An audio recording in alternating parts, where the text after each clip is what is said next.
Welcome to episode 35 of Chamber TV. We're back in the Chamber studio for the season 3 finale, featuring special guest Dr. Mimi McLaughlin of McLaughlin Family Chiropractic and Michelle Day of Frederick County Workforce Services. Dr. Mimi joins us to talk about workplace wellness, and Michelle is here to discuss building your best business team. Put your hands together for your co-hosts, Lauren Hagan and Joe Porpiglia.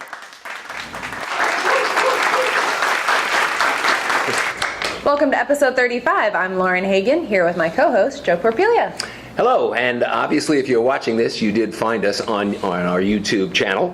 We're also posting photos, links, and other information on the Chamber's new blog. It wasn't like I was having any trouble saying the old one, so it's frederickchamberblog.org. On the Chamber blog, you'll find a category called Positively Frederick. It's our community category. So if something positive has happened to you in the county, you can submit your story. This month's Positively Frederick post comes from Liza Hawkins of State Farm Insurance.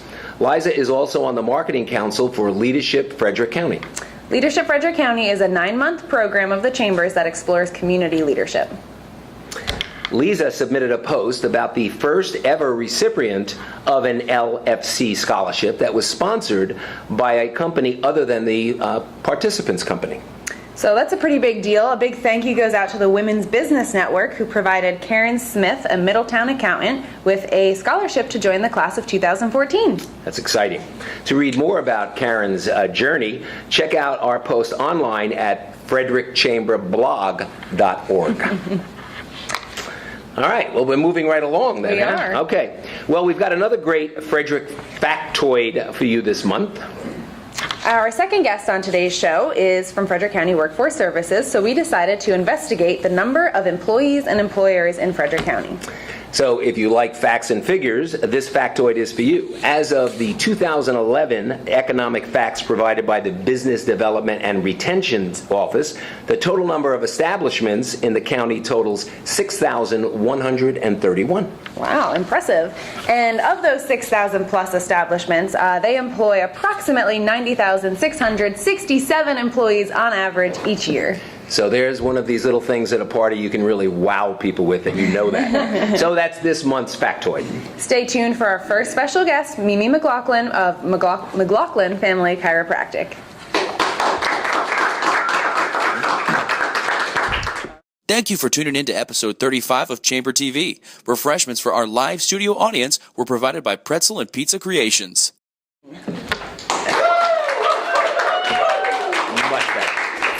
All right, well, welcome back.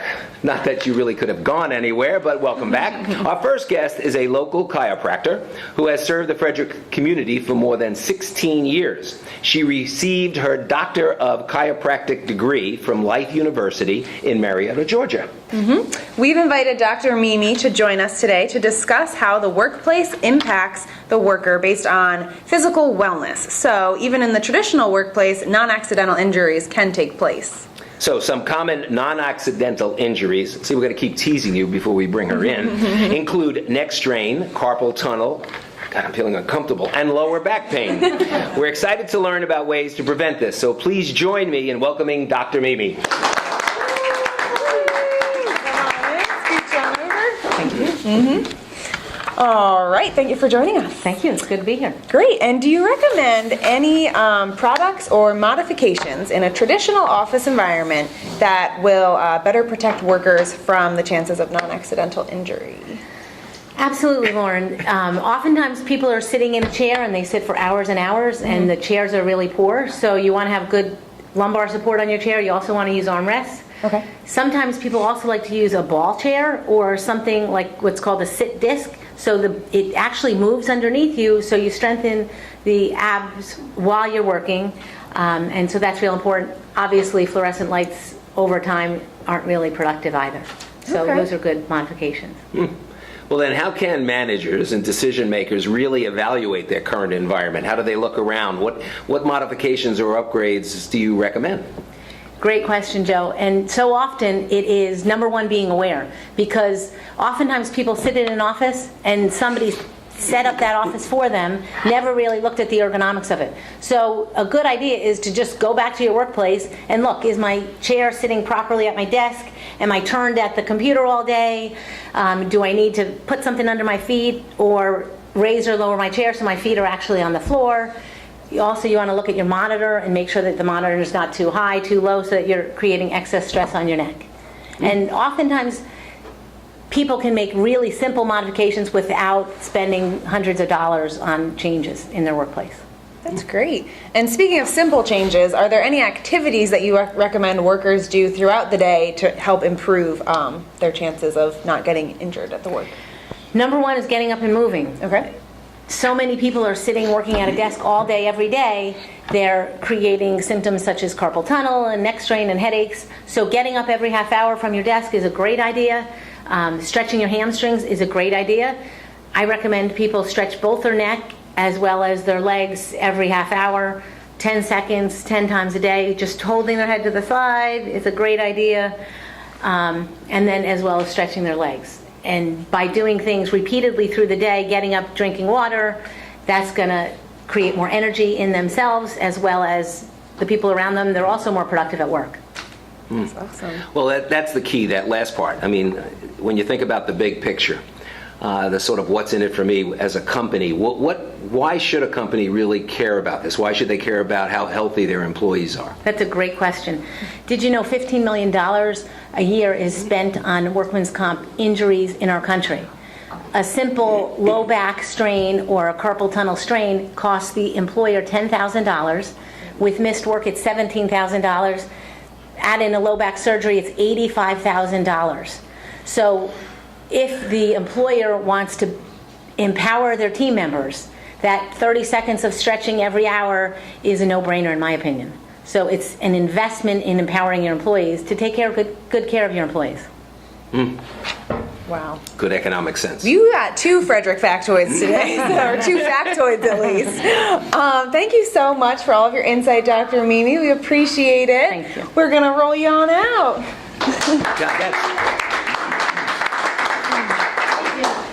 You know, we could sit honestly and probably talk to Dr. Mimi for another half hour just about some of those issues. As she was talking, I just kept wanting to go, okay, now what level should it be at? But anyway, if you're interested in discussing how to improve your workplace or better improve employee wellness and increase productivity, the Chamber's online business directory is a great place to find health and wellness resources, and obviously you've just seen one of the key resources you'd have available to you. All right, moving right along, we've got 2 great local discounts for today's member-to-member discounts. Spotlight. Remember to really shop and patronize members of the Chamber.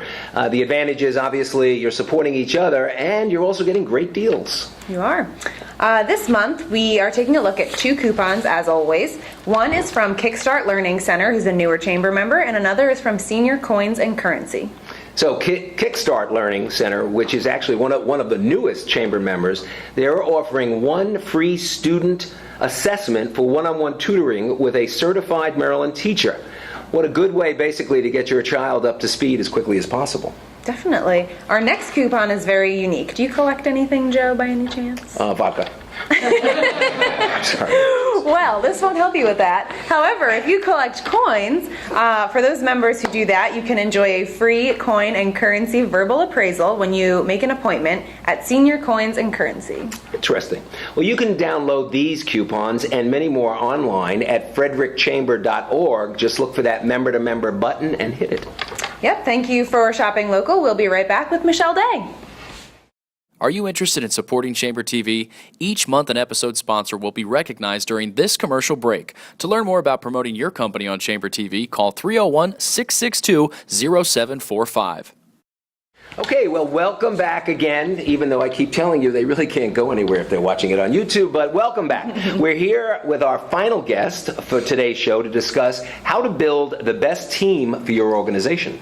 Michelle Day is a business services manager with Frederick County Workforce Services. She's here today to discuss how to make the right hire to build your team. So please put your hands together for Michelle. Thank you for joining us. Come on in. Well, thank you. Let's talk about important steps to begin, that a company should begin with before the hiring process. In other words, what ways, how can a company really assess its own culture? How can they basically find who they think is the ideal candidate? Sure, that's a great place to start. Lots of companies assess their own corporate culture through formal ways like surveys and things. But oftentimes the definition of a company culture comes from its core principles and core values. So having a clear understanding of what and why that company is in business or that organization does what it does is key. Is it customer service? Is it innovation? Is it creating a culture of organizational excellence? So having a good definition and a good understanding of that is a good place to start. Oh, that's great. And once you begin to accept applicants, what elements should you look for in a cover letter or a resume that are really going to make somebody jump off the page that maybe most employers aren't thinking of because they're focused on a job description? Great question. 3 words: clarity, relevance, and results. So are they responding in a manner that tells me as a hiring manager that they've read my job opening, that they understand my corporate culture, my organizational culture? Is what they're submitting relevant to what I've put out there? So are they aligning their skills in their resume with what I've put out there in my job description, my job opening? I should know within 3 to 5 seconds if I want to read more. So those things need to be highlighted at the top of the resume or the cover letter. Relevance and results. Results meaning not simply responding to a job opening with what you were responsible for, but the candidate has done a good job of articulating the outcomes as a result of them being in certain positions. So they've achieved an increase in sales. They've managed and hired and trained 25 people with a retention rate of 3%. So having those concrete examples can give the employer, the hiring manager, a good idea of what results come if they choose to select that person for an interview. That's great. So clarity, relevant, and results. That's Yes. a great tip. All right, well then, besides the job description, what 3 questions should you ask during any interview? Well, going back to corporate culture, one of the questions you would want to ask, I recommend asking, is tell us why you're applying for this position with our company. That will give you a good indication of the homework that the candidate has done. Do they have a clear understanding of why you're in business, what your organization does? A second question could be something along the lines of a behavioral type interview question. So you might take one of your corporate values, if it's customer service, for example, and say, customer service is one of our core values. Tell me about a time you've had to deal with a rude customer, and how did you handle that? So you can tie it back to what you're looking for in that right hire by having them explain a situation and the actions that they took. And finally, I highly recommend asking the question, what questions do you have for us? Because that will allow you for further dialogue with that candidate. Interviews, sometimes you have those scripted questions and you know what you want to get out of their answers, but if you ask them what do they have for you, you can tell again their initiative, their preparation, and again it allows you some more time to find out a little bit more about who they are. Fascinating. That's great. Is there anything else you'd like to add about building the right team for your organization? A couple of things. One, having a very well-written job description or job posting that focuses on the skills and results that you hope to achieve by hiring for this position. Number 2 is using skills assessments, using some selection tools very strategically, including behavioral-based interviewing. And thirdly, once you do make an offer and you have somebody on board, making sure the orientation program is thorough and engaging so that employee is very engaged from day one and sticks with you, because retention is an issue. You want to retain that employee. Absolutely. Well, do you recommend any resources to use for the hiring, to help with the hiring process? Yes, lots of great local resources, including my organization, which is Frederick County Workforce Services. Small Business Development Center, for those companies that are smaller in nature, may not have an HR department. And also there's a very active local Frederick County Society for Human Resource Management group where you can network with other hiring managers and get best practices and tips. Outstanding. That's great.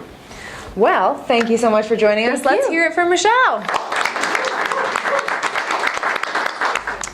So that wraps up Season 3 of Chamber TV. Wow. Well, as always, there's plenty going on in the Chamber. Make sure you check the calendar on our website, frederickchamber.org, to see all the upcoming events that are occurring. Let's get a round of applause for everyone who has helped make this possible, especially Pretzel and Pizza Creations, who fed us all lunch today. So then join us for our next live studio audience, and then you too can have these fabulous lunches that our chamber members keep providing for us. And it will really be the season premiere of season 4, which I understand Lauren has all sorts of exciting things in store for us for next year. So you really want to be here for that one. And you're going to introduce a new mystery co-host. Yep. Not sure how a new I feel rival about for that. you. Wow. I don't know. The premiere will be on December 20th at 1 o'clock. Remember, come a little bit early, 12:30, enjoy lunch, and then be part of our audience. We can't wait to see you then. Between now and then, we'll see you around town and online at frederickchamberblog.org.